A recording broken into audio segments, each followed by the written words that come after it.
we are privileged to actually share, I'm privileged to share the stage with some dynamic women doing fantastic work across the city. And today's theme, from resilience to resistance, I think is particularly important, given even some of the words that you've shared. You know, folks are talking about that there are hopes, but we're also ashamed, that we're angered, that we're enraged, that this could happen, and that something like this could even happen tomorrow. I'd like to turn to our panelists first and say, are there gut words that you're feeling in what you've seen so far?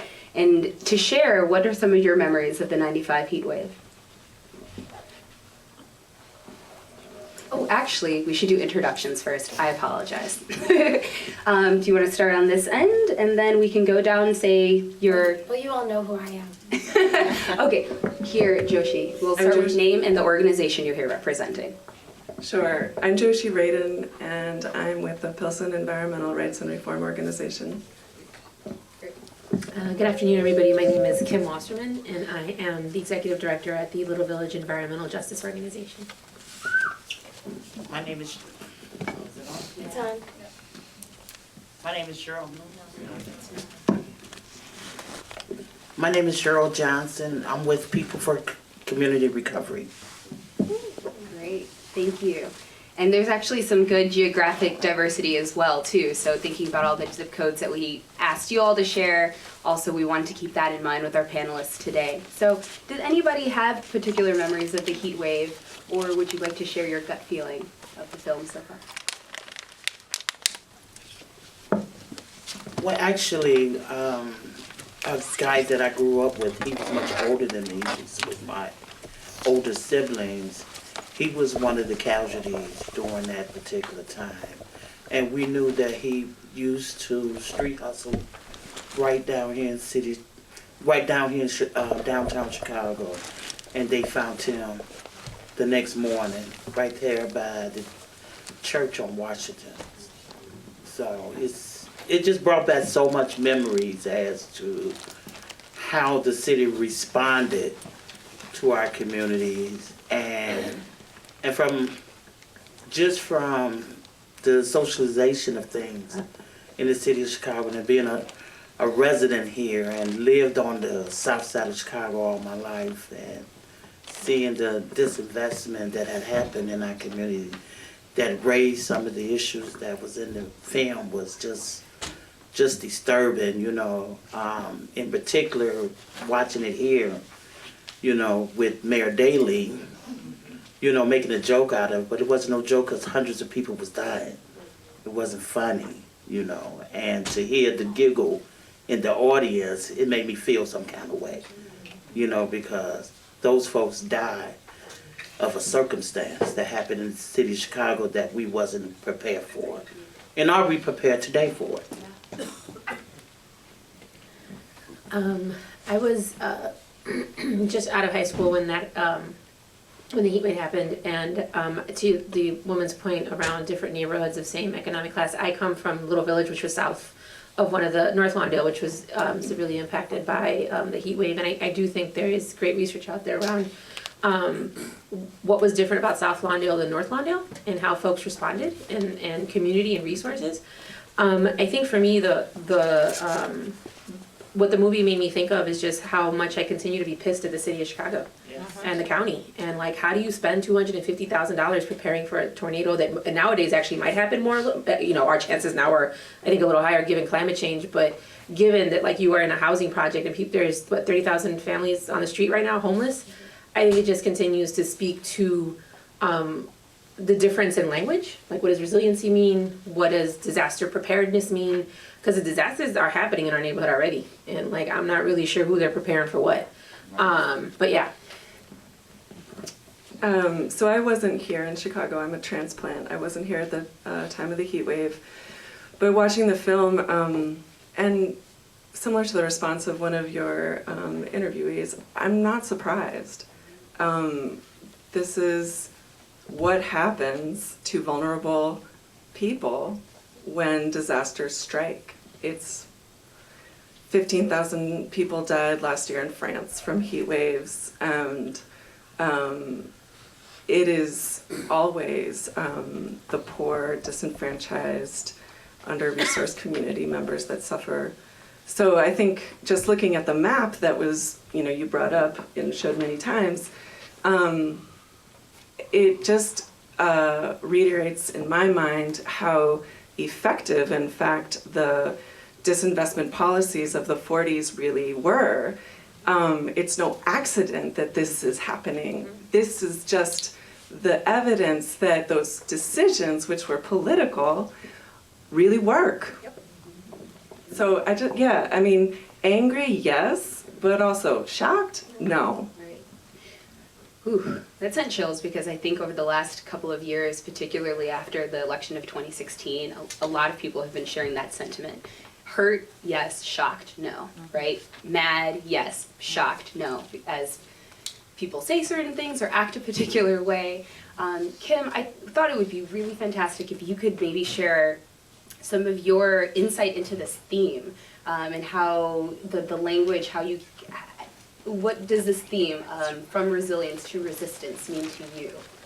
Yeah, I think for us in particular, there's a lot of conversation that we have with folks around the difference in language and what things mean, right? So what you'll find is a lot of communities like ours, environmental justice communities, low-income communities, a lot of us have actually stopped using the word resiliency because of how co-opted it has become, and have really moved to the word of resistance, because this is now resistance to what is happening in our communities, resistance to policies that have been passed and continue to be passed in cities like Chicago. And so I think for us, it's really an education on the fact that not all things mean the same, and that we have our own definition for what things mean. We have an understanding of what things mean, and it's a question of listening to folks on the ground, because the folks that are being the hardest hit are the ones who actually know the best how to fix their communities, right? Like I could not think of a better person to put in charge of Englewood than would be Orrin Williams, hands down. Just from my experience of working with him my whole life. And so I think that what we're talking about at this point is no longer greenwashing, right? It's not about we're going to count our carbon footprint out of this. This is about the fact that the system that we uphold, the capitalistic system, is killing our world and killing our communities at the end of the day. And I think you saw through the movie, we cannot buy our way out of this. Some people will be able to, let's be crystal clear. A certain percentage of people will be able to, the rest of us will not. And I think it really comes down to an honest conversation about not just what we individually are doing, but more importantly, what is a city like Chicago with a new mayor really doing? And what are its policies continuing to uphold racism in our city? Or are they actually fundamentally meant to change what has been happening in our city for decades? We heard of that also in the movie, the idea that the conditions, the social conditions, right, that allowed this impact of particularly the heat wave to impact certain communities over others, those conditions are still alive and well. And I think it was Dr. Whitman who said that. And I wanted to ask our guests, how do you think, let's say you had to pick 3 things for the city of Chicago to do differently to impact, to kind of plug those holes so that we may be better prepared, as Cheryl mentioned. Heavy. That's kind of hard to pinpoint 3 when there's so many other things that cause to be where we at. But I think most importantly is that we have to reinvest in the community. We have to put resources in the communities and empower the community to lead that direction for their community. I agree wholeheartedly with Kim when she said we don't like using the word resiliency. It's about resistance to the traditional establishment that fought against us for so many decades, and for the Black community for so many hundreds of years. We are resistant to those fashions anymore, but it's just to have respect as a human being that we all are equal. It's fundamental before we can change anything. A lot of times I like to tell people that you can understand when you're recycling things because you're trying to change, but a lot of people need to recycle their soul. Because you have to put yourself in a position, would you allow yourself and your family to go through this? Because at the end of the day, we are human beings and we all should be treated and created equally. But also to look at We got to change the traditional structure of our government. You know, it should be for the people, by the people. But a selective few decided that it's theirs, and we need to take our government back. You know, and those are some of the beginning conversation, because we cannot change what had happened to within the city of Chicago for hundreds of years overnight. It's a process. And we need to all be engaged, because what directly impact my community, indirect impact the whole city of Chicago. As we can see, like in public house. I live in Allgale Gardens. I didn't get the chance to mention that all my life. And I choose to still remain there after my kids is grown and gone. But that's the only community that I know. And I love living in the community where I live. And I don't proceed to see it as public housing or the project. It is a community.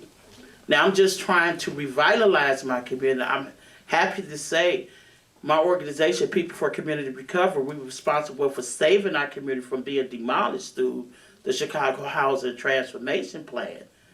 And to empower the community to know their right. It's not, and the perception that people have on the outside about people in public housing needs to change. We work every day. We never just sitting on the porch eating watermelon every day. We go to school in Allgale Gardens in particular. We have the highest rate of high schools going to college than any other public housing in the city of Chicago. In fact, some of the neighborhoods, some of the working class neighborhoods. But the perception that people have that we depended on, no, we may need that assistance. But my rent is that I pay the highest amount of rent in my community. And it's not just $900 or $800. It's more than that. But that's my neighborhood. My income support me to be able to pay for it. So people want to work. People just want a better life. But it's the stereotypes and the racism that exists to say that people from low-income community don't want anything. Everybody wants something. Nobody was born to think they're going to be poor. So it's a lot, you know. I'm really moved by the term the way that you're using the term recovery and the way that we see recovery used in the movie. That's an act of resistance to kind of take back the word recovery. Mm-hmm. You know, and I asked him, it's like, well, you know, you're going to rebuild it back the way it was, but, you know, like, what if we decided that the disaster happened when we divested from all of those communities, and then we rebuilt it back to the way it was when it was thriving and there was a real Main Street. And to answer your question, like, the reason why Little Village did so much better during the heat wave, and I feel bad that we didn't make that into the movie. Anyway, maybe we'll make a short before it comes out on television, right, Fennell? But was because they had a thriving Main Street. So, like, that didn't get taken away, because when the community moved in, from what I understand, they moved into an Irish community, Bohemian community, and so, like, the thriving mom and pop shops and all of that never went away. Like, they still had that. It was owned by a different community, but that is what determines who lives and dies. If you feel safe enough to go out because there's a thriving Main Street, you're going to feel much better, and people are going to be looking out for you in a very radically different way than if the stores are all boarded up and there's no Main Street. What was the role of the churches, of community organizations? There was no difference in terms of community organization. There had to be. Honestly, I can't speak for other neighborhoods. I can just speak for our experiences. But it's resources. Honestly, it's straight up resources, right? It's resources. It's splendid word. What do you mean?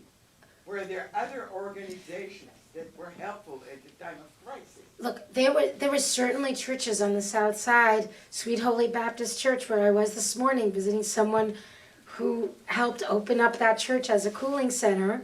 And there was, you know, press all about that. And a number of them are going to be here on Thursday night when we have a panel on faith, equity, and the climate crisis. They certainly were responding. But you know what? This all happened on some level so quickly, right?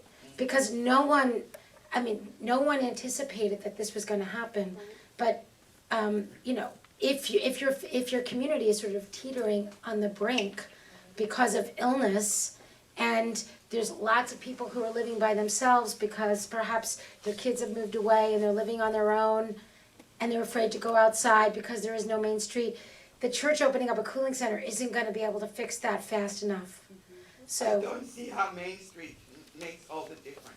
I think I did an awful lot of research on what's the difference between black working class communities and white working class communities. And why are do you wanna say something? No offense, I think he's trying to poor miss something. communities more I think the point is being missed. These communities was destroyed. There was a concerted effort to extract resources, and what this woman is saying, put them back. I would like to speak to the question that you asked about the 3 points, and part of them were, some of these came to mind when I was having a conversation with Fennell a couple days ago, but I think the federal disinvestment that was addressed in the film is a critical piece. And without, I mean, there are conversations, they're on a national scale of reparations, but that would be a federal scale reinvestment to the communities that were disinvested in and which broke apart as a result, which did not have the storefronts, which did not have the community networks to have, that gave people a place to go when it was too hot, that they have air conditioning, or to get water, or to get fruits and vegetables, whatever those resources are, they provide human interactions where you have a safety net. Another component is the proposal that Milwaukee has passed, and I'm sure you're going to bring that up, and that's what the postcard I think addresses, but I'm very curious to see how it goes. And the intention of Milwaukee declaring racism as a public health crisis is to present a model for other communities to go in suit. And I think viewing racism as a public health crisis with public health crisis outcomes is a wonderful way to reframe this conversation from what constitutes a climate disaster to what is a public health disaster to what contributes to mortality and morbidity inequality in the city. Every day and during an extreme weather event. Exactly. I mean, part of me was thinking during the film that this is not a new issue. What's happening is that with climate change, there are exacerbated crises that happen in a more visible scale, but that these ongoing lower life expectancy, higher incidences of preventable diseases, all of these issues, those are ongoing regardless. For Pero, my organization, and I am the education campaign organizer for a state low-income solar program called Illinois Solar for All. I encourage you all to look that up. And the purpose and the mission of Pero is really focused on environmental justice with the belief that all people, regardless of income or background, deserve clean water, clean air, and a safe place to live and safe resources. So our campaigns are really focused on polluting industries and EPA remediation and lead in the water and things of that nature. So I said two things, and then the third was addressing the inequality as the massive social phenomenon that has been increasing for decades. And we have politicians already campaigning to create Medicare for all, to create universal, not just universal health care, but universal education. So I feel that to some extent, the conversation about the drastic inequality that creates these incredible differences in life expectancy are being addressed, but certainly Chicago could take initiative and be a model city for how we combat these problems. Thank you, and props to you for remembering 3 also through all. I recognize that maybe not every, do you want to ask a question? So Following we're, up on that, we're actually going to take questions at the end, so if I could just Chicago ask. can be a model. It was in the opening commercial before this movie. Before you knew they were selling cars, they were telling you that Chicago rebuilt itself after a disaster. It recreated itself. It had what used to be called resilience. That needs to be part of this film. Thank you Part for of the sharing. context, and I hope it is all week. Thank you for sharing that comment. Thank you. I recognize that not everybody in the audience actually may have a well understood definition or understanding about environmental justice. And I think each of the organizations and the teams that you all work with are working at this great intersection between what some may recognize as environmental advocacy and that understand climate change, but you all are bringing this justice element. Would you mind explaining kind of the nexus or the mix of work that your organizations are addressing, not simply just environmental safety? So I can definitely speak to our work. Our work very much looks at the root of this movie, which is why is it that our zip code and what we look like and where we live predetermine a lot of things about us. Our organization, when we started off, we didn't know that we were doing environmental justice work. We just thought that because the principal decided to retar the roof when the kids were in school, that was an issue. It turns out that actually that's an environmental justice issue. So environmental justice is actually based on 17 principles. And so I definitely invite folks to look at what the environmental justice principles are. So it's work based on the fact that we recognize that as low-income communities of color, not only do we recognize that we contribute the least to climate change, yet feel the impacts of it first and foremost, but that secondly, that we can speak for ourselves as to what those solutions can be. And what we find at a lot of times is there's conflict many, many times between what we call frontline communities, because we are at the front line of climate change, also known as fence line communities, because we are literally living right across the fence from toxic industries. Is that many times we are viewed as not knowing what's best for us, as viewed as because we don't speak a language or because we don't have a certain education attainment, that we don't know what's best for us. And so many times we come into conflict, particularly when it comes to folks looking at market-based solutions as a way to fix the current climate crisis that we're in. And I can go toe-to-toe with folks about whether or not cap and trade is a good thing, or whether or not we should be charging for emissions. At the end of the day, all I can say is that my community does not believe in a capitalistic response to what is happening, nor we believe that we can put a cash value to clean air, clean land, or clean water.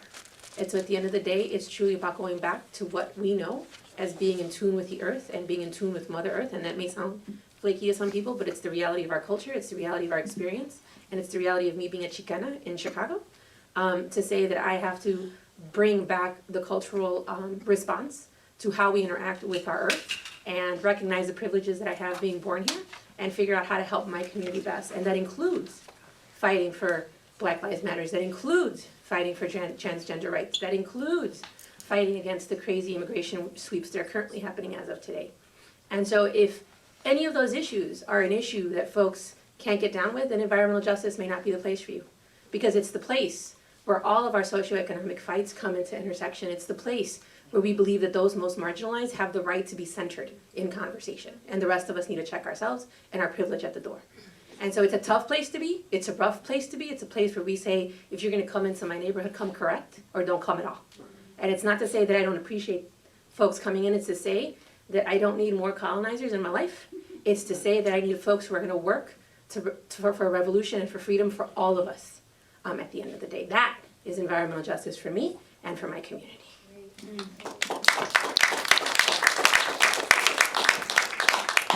Well, you know, I've been doing environmental work for nearly 30 years. My mother was better known as Hazel Johnson, the mother of environmental justice. Our organization is 40 years old, and one of the things that when she learned that the south side of Chicago had the higher incident by zip code, the high incidence of cancer than any other area in the city of Chicago, she wanted to know why. And from her own personal research, she was able to document that we have over 350 different hazardous waste sites, 50 documented landfill, 250 under leaking storage tanks, and a host of a lot of other environmental problems. And at the time that when she got started in environmental justice issues, people told her she was crazy. She didn't know what she was talking about. But she knew that the emissions that was coming from many of the industries in our area was causing a depletion of the ozone layer. And she said, if we don't change the way our pattern or how we are polluting our environment, is that we're going to see a change in the weather pattern. My mother passed away 8 years ago. She never got to see some of the things that she was talking about 20 years ago is happening today. She didn't get the chance to really see what happened in Katrina, which she is from. She was born and raised in New Orleans. So to say environmental justice at the time of the conversation wasn't none, but to see that we are talking about environmental justice and it interconnect the political structure, it interconnect the health conditions of my community, it intercept the economic conditions of my community, but it also include the restoration of my community by the people who have been negatively impacted. So to see that where we are progressing today than what we have 10 years ago is an honor for me to be able to be part of that history, because environmental justice is so important. You just can't say it's an industry area problem. No, it's a community and an industry and a government problem and an academic problem. We have to look at the American Chemical Society, who are ingrained in Congress, who get funded to make bad or good chemistry. But they choose to put out the bad. And this is the residuals that we are experiencing today. And to try to correct what we have done in the past is a hard thing to do, but you have to know what your history is in order to move forward. So we know that a lot of chemicals that we use in our everyday life is hazardous to our community. So we're talking about natural disasters, but what about man-made disasters? I live that every day. Every day I'm at a risk because of where I live. We call our neighborhood the Toxic Donut. But our organization is working forward towards making that donut a healthy green donut in the future. If not, setting that baseline where that education and science can happen at. Because we know community like ours have to tell the government what they already know, what they've done to our community. So to fight for environmental justice, we have to look at it through the lens of environmental injustice. Great, thank you. Thank you.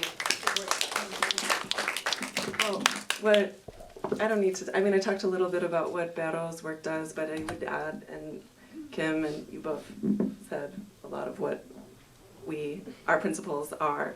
But simply, if you look at justice principles and how they intersect with public health, with where a heavy industry is cited, with where toxic chemistry or chemical off-run happens, it's typically in communities that can't fight back. It's in low-income communities, it's in non-native English-speaking communities, it's in communities that won't oppose the industries or nefarious practices. When a government wants to put a highway through a community, it'll go through the community with the least resistance.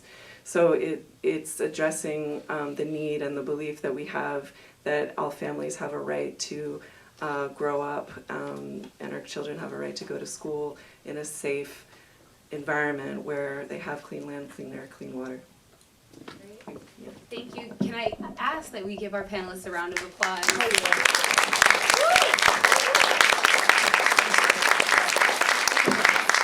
will actually turn to the audience for a few questions and comments. And we have a few floating mics, so I ask that you wait until the mic reaches you so that everybody can hear your question. So raise your hand if you have a question. Run.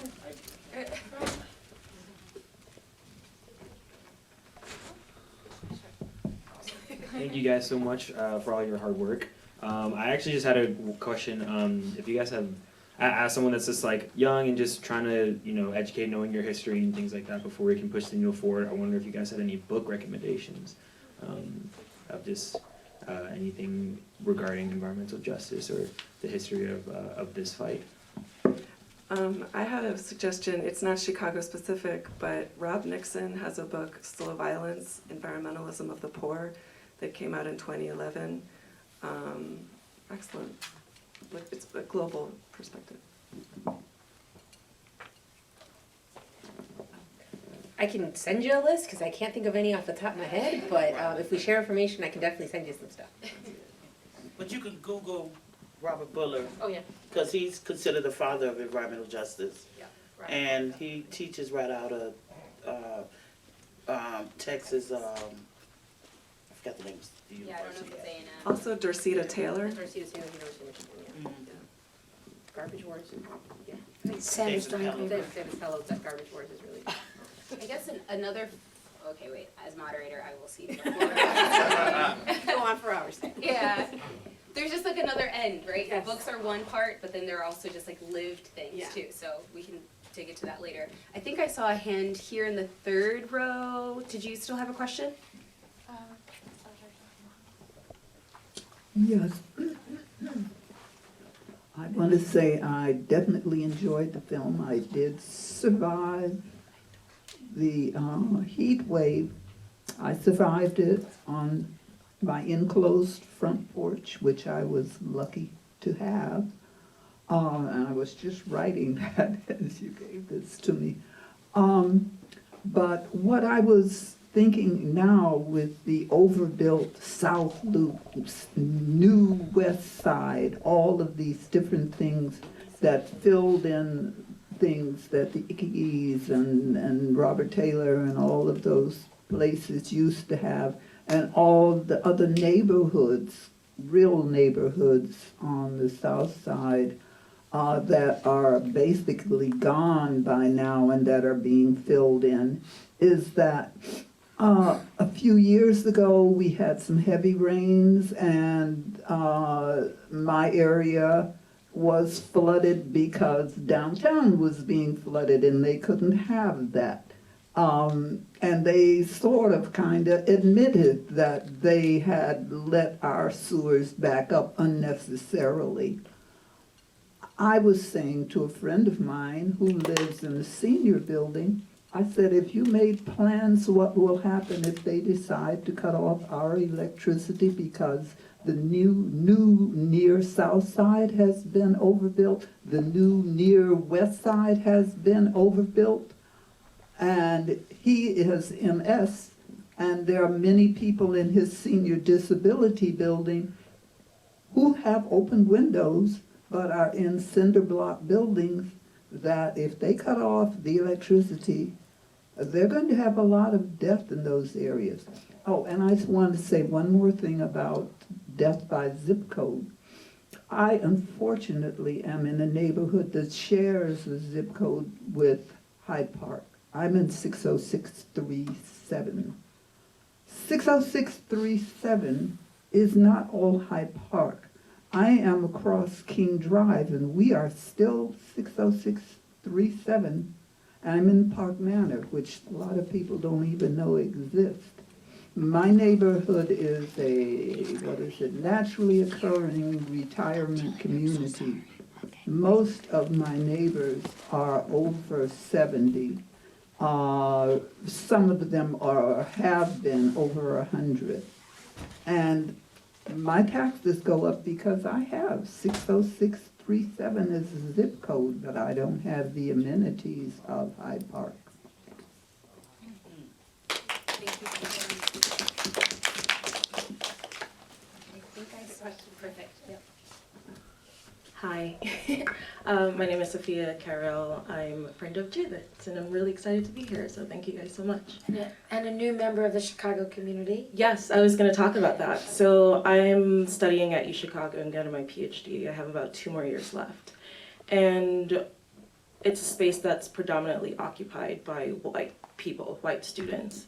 And one thing that I realized upon starting in 2015 is that the burden to affect change has been on people of color. So we have to manage our academics, and we also have to manage ensuring that people are aware of the issues that we're facing.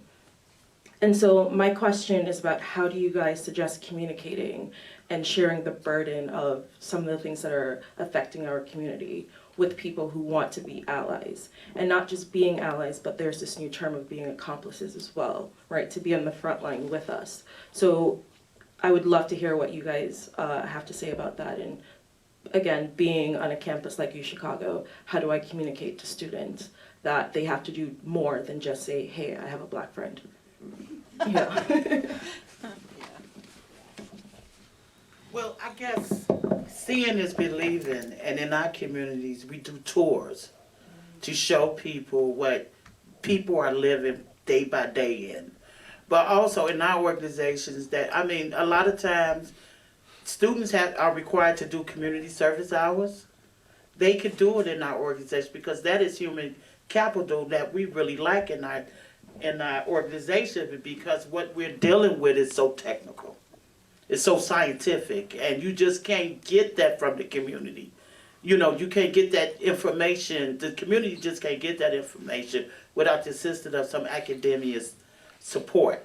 So we always welcome students to come in. We'd be happy. We even want, we are trying ways to even connect work studies with undergraduate students that they can work in our community, because that's talent that we need in order to affect change in our community and to build up the community, the resident. We always envision partner a resident with a college student to be able to work together, and they both can learn from each other. So those are some of the effective ways that I have seen, and that's how sometimes we get some of our talent in our to help us at our organization. So my answer's not as great. Okay. So this is a struggle. Like, first of all, let me just say, like, I can't even imagine, you know, being a young person of color in a university, and then you gotta deal with all, like, letting folks know, like, what your perspective is. So there's a couple of things I would say. In our organization, we have actually chosen to step back from a lot of partnerships with universities because we find them to be very extractive. The reality is we get hit up last minute, here's a grant, we're gonna ask for $300,000, here's $15,000 for you all, but really the amount of work you're gonna do is like $30,000, but we can just cut you $13,000, right? A lot of times you don't get named principal investigator. A lot of times you can't keep the research. A lot of times the universities then use that research to get more funding. So there's a lot of issues, right? And so part of what we've chosen to do is work, in our case particularly with UIC, in this case. UIC here,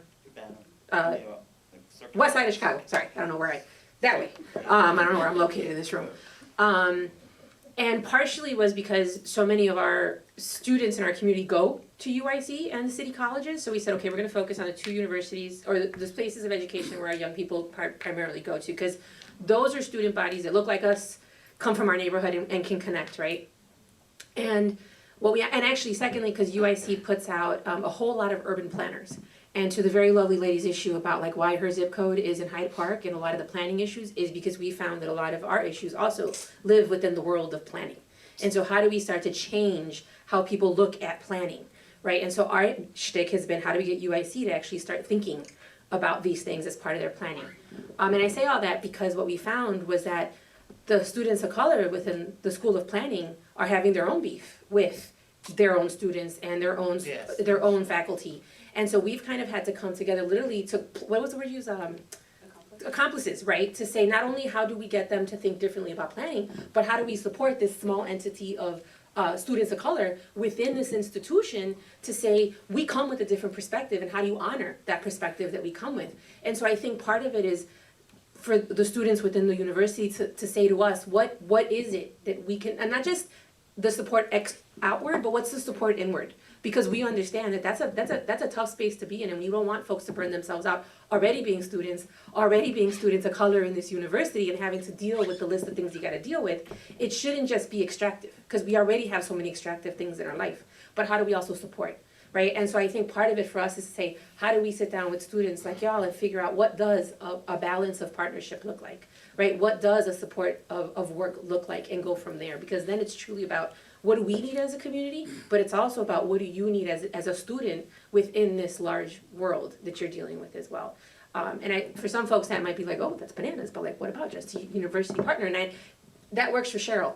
for us, it's a little bit different because of the constructs that we inherently have to deal with I within wouldn't this. say so much as saying as the partnership, I was just saying the actual Sure, student. sure, yeah, no, absolutely, And allowing absolutely. the students to be able to make that choice to come work with organizations like us. Yep. To extract those resources, to build those connections. Because yes, clearly, it's problematic to work with the institution within itself when we're not principal investigators in the researches that they really want us to be engaged with. Absolutely. Hi. So Vero is a very small, all-volunteer organization. We regularly have students come from UIC and other universities, but primarily it seems to be UIC, who come to our community meetings, which happen in a little taco restaurant on Ashland near 18th Street. So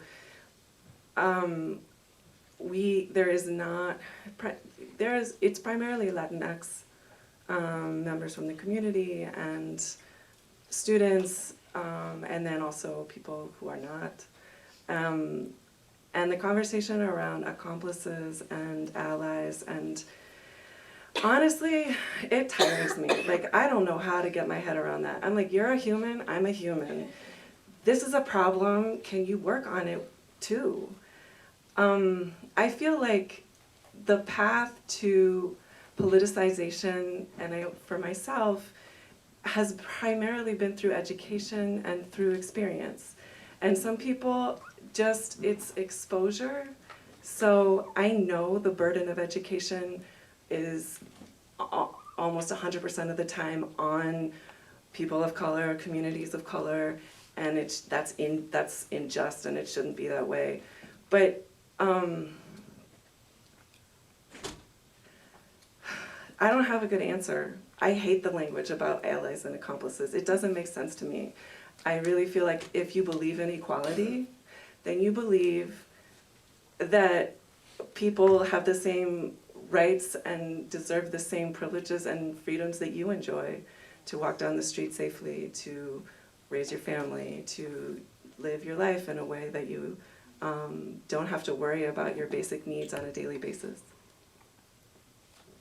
Thank you. We've got time for 2 more questions. I see one hand here.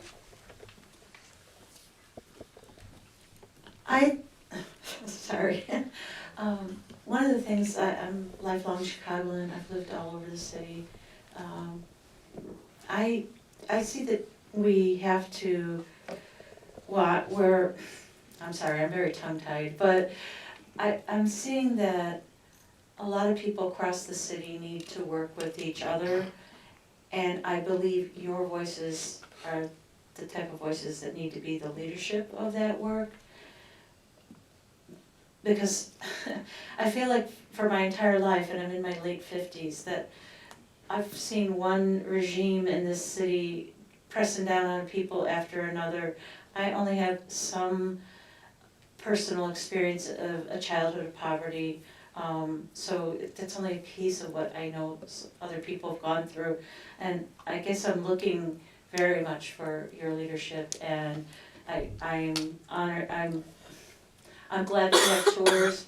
Maybe there are ways, I know I work with a housing group and an anti-racism group on the north side, but we can't inform ourselves unless we keep trying on our own and also listening to you, and so thank you. All right. Is there a final question? I think that's actually an apt note to end on, understanding that we have hopefully not a new regime, but we definitely have a new mayor in town. And I think there's a wonderful opportunity to make, that an opportunity to engage different people and for hopefully some collaboration. So I'm going to pass this actually off to Judith, who's going to tell us more about a postcard you can get outside. It was teased a little earlier, but these zip codes, let's come back to the zip codes. This is just a little, first of all, I did a little count. There's about 39 people with all youth, about 39, 40, 41, 42. So at least once a day that we've been doing these screenings, we get on average between 42 and like 100 postcards a day. And we're gonna be here for 2 weeks, so at a bunch of these screenings. So This is just an invitation to Mayor Lightfoot. It's congratulating her on being in office. It's saying, you know, my zip code is blank and I live on the X side of Chicago. A recent New York University study, which is very much in sync with and borrowed information from and got the blessings of the Sinai Urban Health Institute and all of the work that Steve did. This NYU study just found there to be a 30-year lifespan differential in Chicago, 91 years in Streetersville and 61 years in Englewood, which is greater than any other city in the United States. So based on the study, and we'll if you tell us what your zip code is, we'll figure it out and add to it. I will live to be approximately X. Will you lead Chicago in declaring the 30-year lifespan gap that currently exists between the North and South and West Side communities an emergency and a disaster of the highest magnitude? Will you declare racism an official public health crisis as they've done in the county of Milwaukee? Sincerely, your name and your address. So it's a small little thing, but we do know that words are incredibly powerful, and words are what shape laws, and words are what reshape laws. So we hope that if she gets a whole bunch of these, since we're playing with words like crisis and disaster and recovery, you know, if Chicago did this and they followed Milwaukee, then, you know, perhaps then y'all would take the leadership in saying, well, if it is a public health crisis, and we know it is, what do we do? What are those 3 things or those 10 things? So I hope that you'll sign this, and we'll mail it, we'll pay for the stamp. And Sophie, I think that what they need to do is get out of Hyde Park and just go a couple blocks away and see the difference between one side of the underpass and what's happening on the other side of the underpass. And all they have to do is look at the map and see that Hyde Park was the one place where people weren't dying in 1995. And then they need to come here, see this movie, or we'll bring it to your campus. And again, this was the figure of 16 people, right? The Dr. Right. Whitman. Back then it was 15-year difference. But it has completely changed since then. So anyway, we hope that you'll sign these postcards. We'll hope that you encourage your friends to come to these screenings that we'll be having till the 25th. And most importantly, I hope that you'll find a way to support these organizations. Could you give everybody your websites? And I imagine that you all take volunteers and support, because these are the new brand of first responders. And one of the things that could absolutely be done, we need to reinvest in communities at a federal level, and we need to invest in the community organizations that are on the front lines doing the work that builds the kind of social cohesion and the kind of social networks that save lives every single day, and definitely when there's a traditional quote-unquote natural disaster.